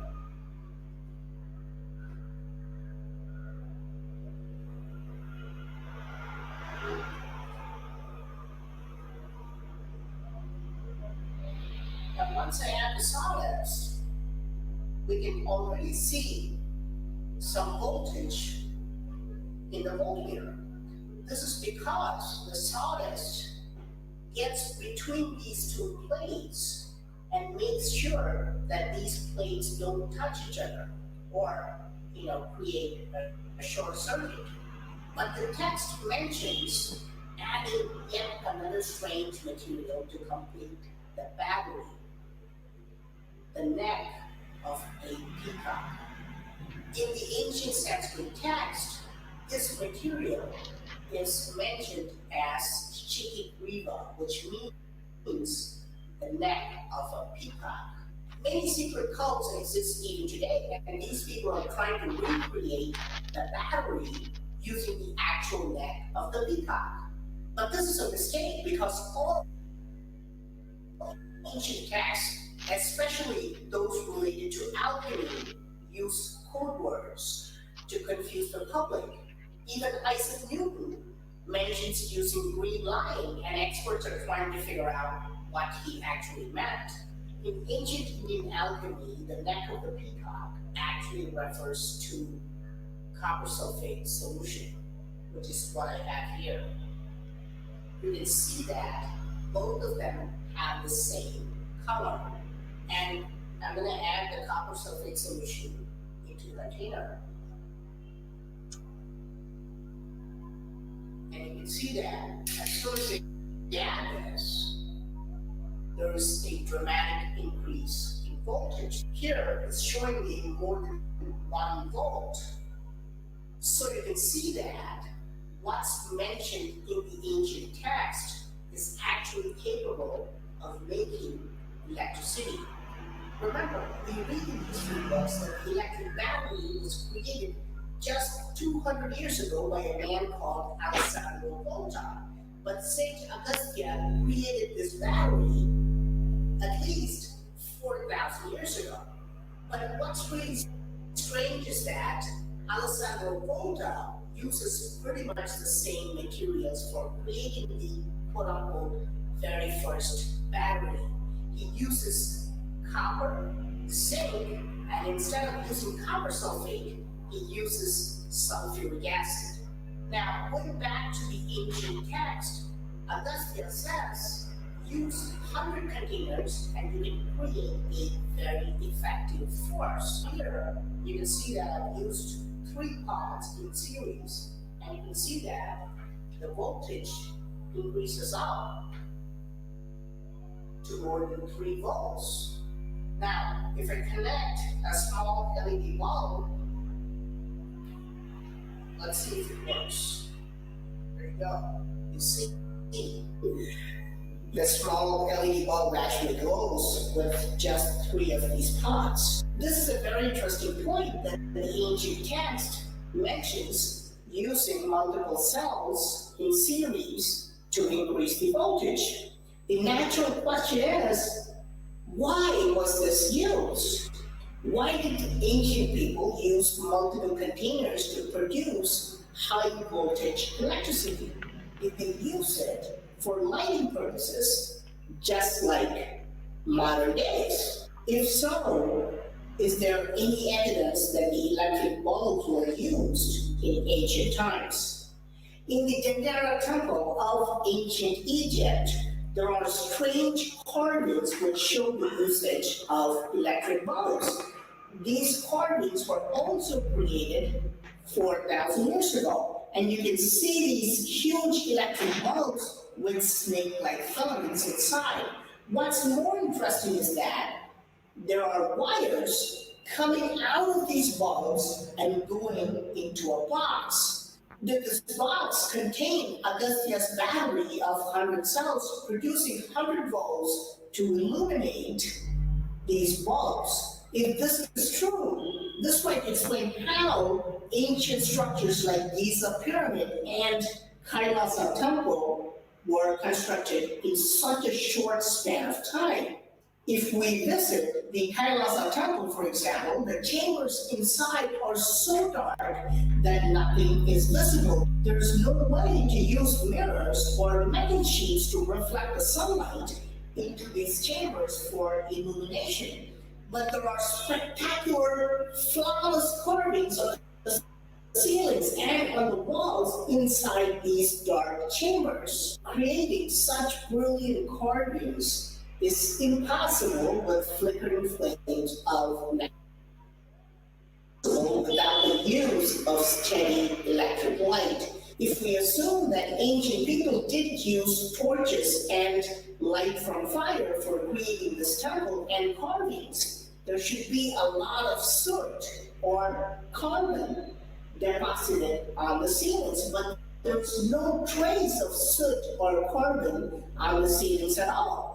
How do we explain the creation of these brilliant monuments? Is it possible that the ancient people were using battery-powered lights? How else do we explain this ancient battery mentioned thousands of years ago by Augustia? Augustia actually explained many advanced technical devices in the cycles. Today we have electric bikes which use just 24 volts. The text mentions electroplating with the setup. He talks about this hydrogen in balloons for traveling, and we do hot air balloon rides today. Interestingly, he also talks about the concept of an electric motor. Now, I've connected 5 of these cells, and here you can see there's enough power to charge a cell phone, and we can even run a motor. Now, this is really fascinating because once we realize that these type of gadgets were used in ancient times, we can understand how ancient temples like Hoysala Temple were built. I've shown you the machine-made pillars in this temple, and even archaeologists agree that these were made using lathe technology. If Augustia's batteries and motors were used along with the gears and machining tools carved on the Hoysala Temple, we can easily produce these machine-made pillars. Now, why did Augustia use earthen pots instead of other items? If he could use metals like copper and zinc, he could easily use these metals, wood or glass, for the container. The reason for using earthen pots is this: it cools what's inside by a process called evaporative cooling. The efficiency of the battery dramatically changes with its temperature, so the earthen pot will keep the battery at its optimal temperature. If these earthen pot batteries were used in large numbers in ancient times, we should have found at least a few of them. Believe it or not, archaeologists have unearthed thousands of these pots in varying sizes all over India. The usual theory is that these pots were used for burying dead people, but they've also excavated many pots which don't contain human remains, but have metal plates instead. For example, in the village of Chandaya, 7 pots were unearthed with copper plates inside them. Archaeologists estimate that these are also 4,000 years old, which matches the timeline of Sage Augustia. Are all these evidences just coincidences? The ancient battery that can light up a light bulb, the electric bulb carved in ancient Egypt, carved of Kailasa Temple with absolutely no natural light. Today's motors running using just 5 of these cells. Machine-made pillars of Hoysala Temple. Thousands of excavated earthen pots with copper and metal plates. Are all these evidences mere coincidences, or do they prove that ancient civilizations used advanced technology? Please let me know your thoughts in the comment section. I'm Praveen Mohan. Thanks a lot for watching. Please like. Yeah, so what did you see here in this video?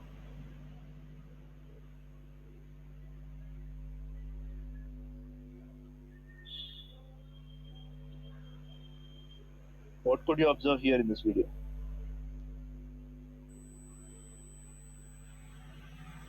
So ancient battery technology, just 4,000 years ago, 4,000 years old, written by Agastya, Sage Agastya.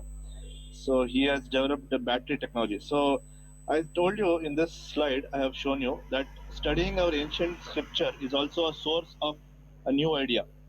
So if our ancient scriptures can be dug into, if we can study the inherent secrets in our ancient scriptures, lot of innovative things can be brought into the market, right?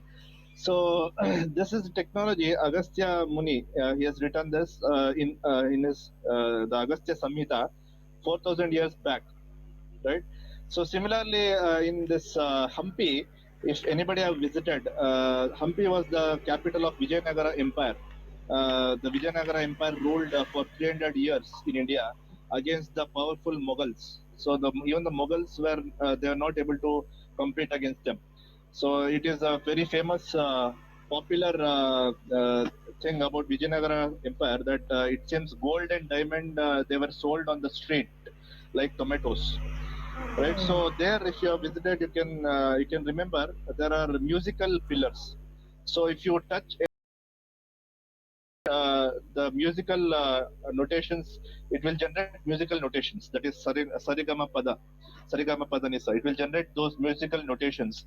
There are 7 different pillars. So if you touch each of them, it will generate different notations. So even the Britishers, they studied about it and they could not understand what is there in that. It seems those pillars were hollow. It seems they cut one pillar and it seems there was nothing inside. So like there's a lot of good technology available in our scriptures as well. Recently, I came across one such thing. One company is working on a particular technology which is there in our Purusha Sukta. It is there in our Vedas. So in that there is a technology, secret technology inside, which if anybody closely or very properly, if they study, so there is a technology for renewable energy. So there is one company, they have built a prototype which generates 300 watts through that prototype. So they are now working on that. It seems Tesla company, they have signed a memorandum of understanding with them. It's patented as well, and they are developing the product in collaboration with Tesla company. Right, so a lot of things are available in our ancient scriptures as well. So the college ED cell or the college innovation cell or the college incubator can definitely take this into, they can make note of it. So if you're interested, you can work on this and generate you can develop a very lot of new things based on our ancient technologies and ancient scriptures as well. Okay. So I'll try to quick. Yeah, this is the prototype which I was just mentioned about. The prototype which the Tesla company is working in collaboration with one Indian company. They're trying to build a electric generator based on this. This technology is there in our Purusha Sukta. Okay. So I'll try to quickly wrap it up in another 5 minutes. Okay, please give me another 5 minutes. So once you have identified your customer, once you have the idea, then you should try to come up with answers for these questions. So do you have answers for this? Who are your key customers? What are the value propositions that you're trying to offer? Value propositions in the sense, what kind of value that you're trying to offer to your customer? Is it cost saving? Is it time saving? So what does your product offer to your customer? Right? And then the revenue streams, how you are going to generate the revenue, that is the income to your company. Cost structures,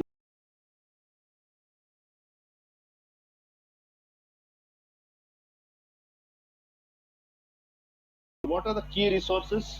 So from where and all you are going to source the financial requirements for your to start your company, right? And then customer segments that I discussed just now, that talks about who is your customer. So try to in this you should answer who is your customer, whether you have identified your customer, what kind of customer, what are their needs, what are their problems that you have to answer here.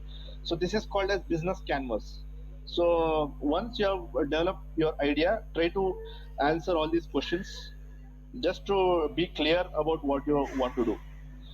Okay, so once you have a business canvas, the next important thing is trying to ensure about product market fit.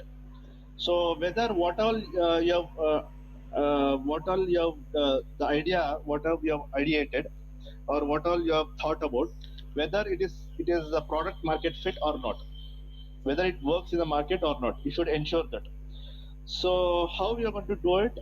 There's a rule called 40% rule. So any product or any idea is said to be a product market fit only if 40% of your potential customers are ready to accept your product. So how you are going to ensure that? So there is something called as MVP. There are two methods to validate your assumptions. There are two methods to ensure that your idea or your product is market fit. One is market research, and then another method is MVP or test marketing. So market research is you should have a set of questionnaires, and you should meet some at least some 100 or 200 people, and ask them different questions related to your product and related to any similar kind of product existing in the market. And if 40% of those whom you have surveyed, if 40% of them are ready to accept your product, then you can say that your idea or product is market fit. Another method is MVP method. MVP is called as minimum viability product. Minimum viable product. So this is the first version of your product. This is not the actual product that you are going to sell in the market, but it is a first version of your product. So the basic product with minimal features. So try to introduce your basic version of the product in the market and try to get the feedback from your potential customers. So if 40% of them, if they're willing to accept your product or accept your solution, then you can call it as market fit.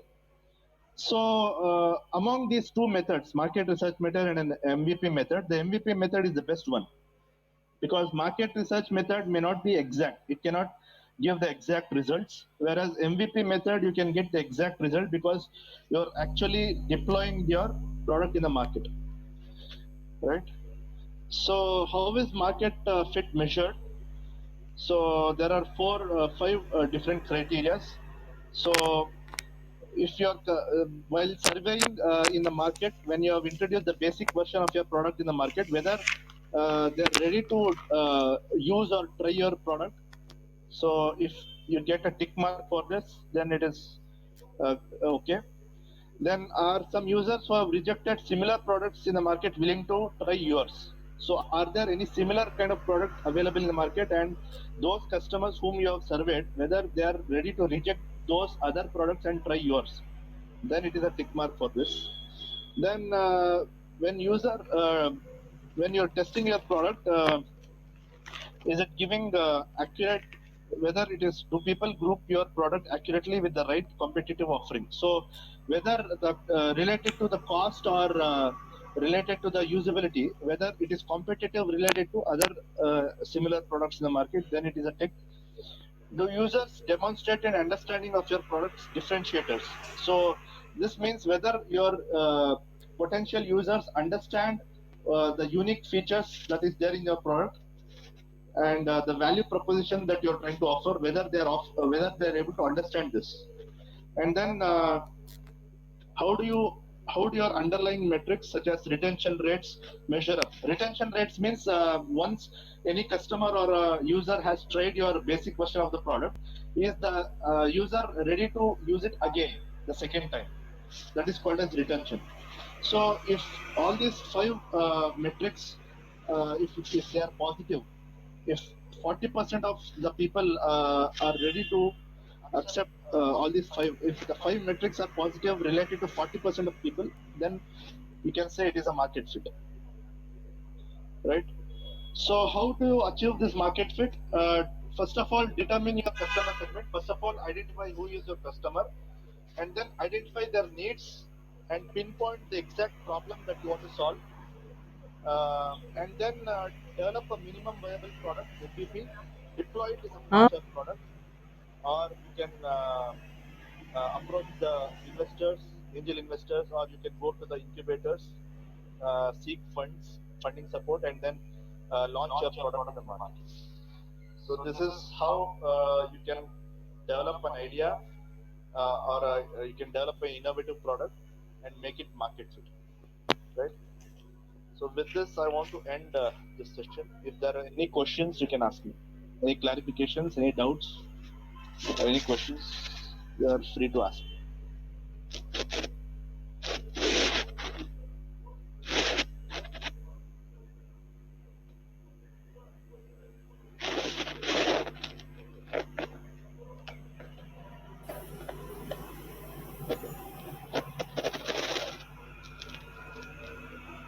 Any queries? Hello, students. You can clarify with the sir. No queries? Yes, Amrita, I start now. Thank you, sir. We are really fortunate to have your guidance. Now, I request Dr. Shaila K., Professor, Department of ECE and VKIT, IIC President, to address the vote of thanks. Over to you, ma'am. Okay, thank you, Amrita. I, Dr. Shaila K., Vice President of Institute Innovation Council, takes this opportunity to propose the vote of thanks. First and foremost, I like to thank our resource person of the day, Yashasvi Nag, mentor, Atal Incubation Labs, for accepting our invitation to deliver the talk even in your busy schedule, sir. Sir, your talk was informative and was a brainstorming session in how to develop an innovative product to be fit to the market. Sir highlighted about the essentiality of empathy, the reason for failure of product in market, and emphasized on branding of product, essentiality of having a revenue model such that it generates profit, and to build uniquely the product. It was really good where you gave us the scenarios and encouraged our students to think innovatively and come up with creative ideas. I think all our students have surely made use of this session, and it was really enjoying also because they could come up with their creative ideas. Thank you very much, sir.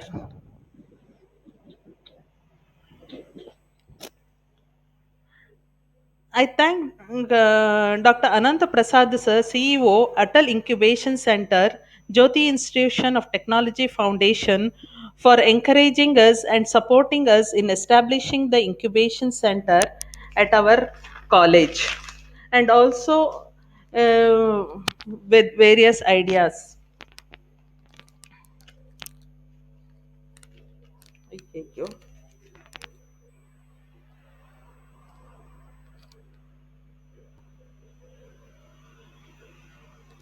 Hello. Hello. It is not audible. Now it is audible. It's audible, madam. No event will be successful until there is a support from the management. On behalf of IIC team VKIT, I take this opportunity to wholeheartedly thank the JES management, and especially thanks to our active and dynamic Vice Chairman VKIT Indira Gopalakrishna Madam for your constant support and encouragement in conducting various activities under IIC, and also for joining us with this webinar. Thank you very much, madam. Thank you. It was a great pleasure attending this webinar. Thank you, madam. Thank you, sir. The resource person. Thank you. Yeah, thank you, madam. Thank you for inviting. I thank Leelavati Madam, NISP coordinator, for your effort in arranging the speaker of the day. I thank Dr. Bhagyalakshmi N, Head of EC Department, for your support in conducting this webinar. I thank all the heads. I thank all the heads of the department, particularly Dr. Vidyayan, Dr. Netravati, and Professor Dr. Bhimanna sir, for joining us with this session, and Chandrama madam and Netravati madam for your technical support in conducting this event. And I thank all the staff members of VKIT for joining us. Finally, I thank all the participants and my dear students for your participation, particularly listening, without whom the event would have not been successful. So I thank our President, IIC, Dr. D.V. Chandrasekhar sir, who encouraged us at every moment and supported us in conducting the event, without whom this event would not have been successful. I thank one and all, and let us all meet in our next webinar organized by VKIT IIC team. So I thank everyone. Stay home, stay safe, continue learning online. Thank you all. Thank you, ma'am. Thank you. Thank you, madam. Thank you. On behalf of IIC BKIT, a heartful thanks to Shaila ma'am. Thank you, ma'am. Thank you. Now, I thank everyone for taking the time to be here today and for listening the webinar. Thank you all.